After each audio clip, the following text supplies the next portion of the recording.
प्यारी साथ संगत जी, बड़े प्रेम से कहना धन्यंकार जी।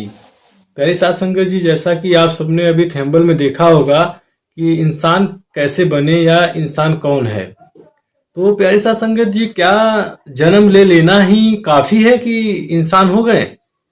क्या मनुष्य जन्म मिल गया तो फिर हम इंसान हो गए? क्योंकि अगर ऐसी बात होगी तो फिर धर्मशास्त्रों में कहा गया कि पांच तत्व या अधम शरीरा, छित जल पावक गगन समीरा, पांच तत्व या अधम शरीरा। आखिर इस शरीर को अधम क्यों कहा गया?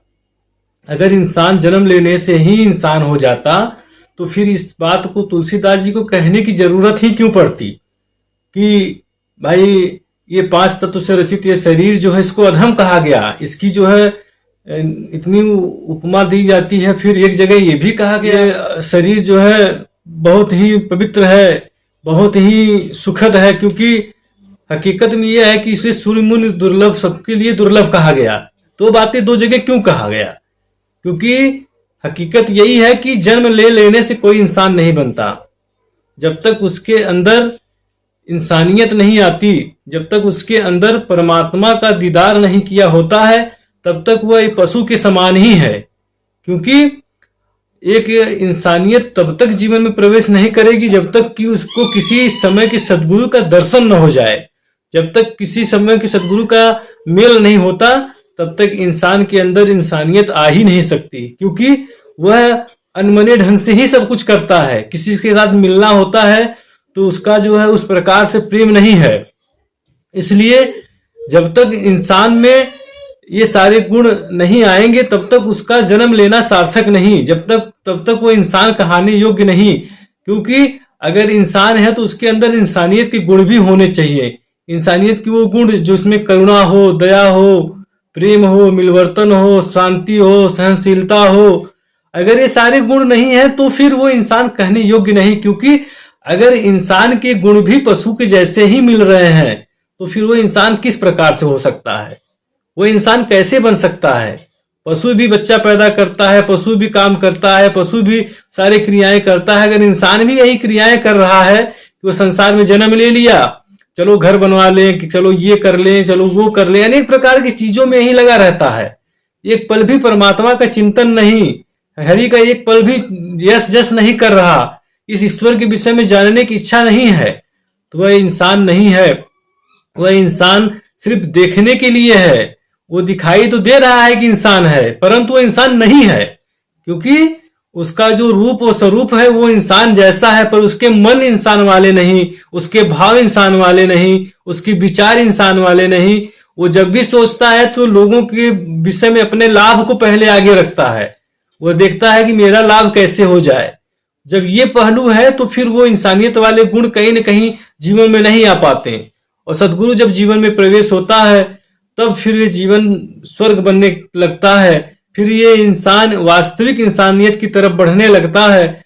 तब उसके लिए कबीरदास जी ने कहा कि कबीरा खड़ा बाजार में मांगे सबकी खैर, ना काहू से दोस्ती ना काहू से बैर। कि वो गुण उसके अंदर प्रवीण होने लगते हैं, उसके अंदर ज्ञान की अहमियत बढ़ने लगती है, जो उसके नजरिया थे वो बदल जाते हैं। कैसे वो बाबा हरदेव सिंह जी महाराज अक्सर कहा करते थे, दीदार के तलब के तरीकों से बेखबर, दीदार की तलब है तो पहले निगाह मांग। कि वो समझ, वो निगाह मिल जाती है जिससे वो पहले जिस तरीके से देखता था हर जगह पे, वो देखने का नजरिया बदल गया, उसकी सोच बदल गई। आज वह हर व्यक्ति में इस मानव जीवन का वो मकसद है उसके विषय में चर्चा कर रहा होता है और स्वयं ऐसा जी कर दिखाता है।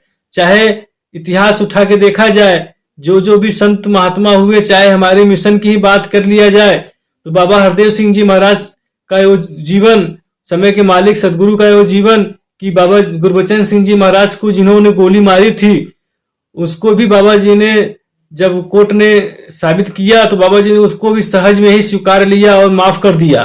तो ये इंसानियत है। ये गुरु ऐसा खुद करके प्रेरणा दे रहा है हमारे लिए कि हमारे हृदय इतने विशाल हो जाए।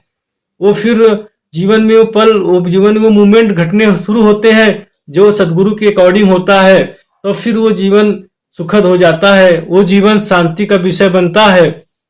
चाहे जो भी समय रहा हो, चाहे जो भी परिस्थितियां रही हो, जो भगत गुरु के आश्रय से जीता है उसका कभी कोई बाल बाका नहीं कर सकता। कहे फानूस बन के हिफाजत जिसकी हवा करे, वो समा क्या बुझे जिसको रोशन खुदा करे।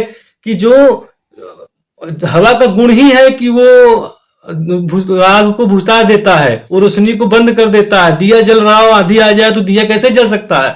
परंतु जब सदगुरु जीवन में आता है तो वही हवा जो दिया को बुझाने का काम करता है, वही हवा उस दिया को रक्षा करने लगता है। ये सदगुरु का कमाल है, ये सदगुरु की कृपा का कमाल है। और इंसान जब ऐसा गुरु के प्रति एतबार करता है, तब वो एक वास्तविक इंसान बनता है, जो सारे संसार के लिए सुख का कारण बनता है, जिससे सारा संसार सुखी होता है।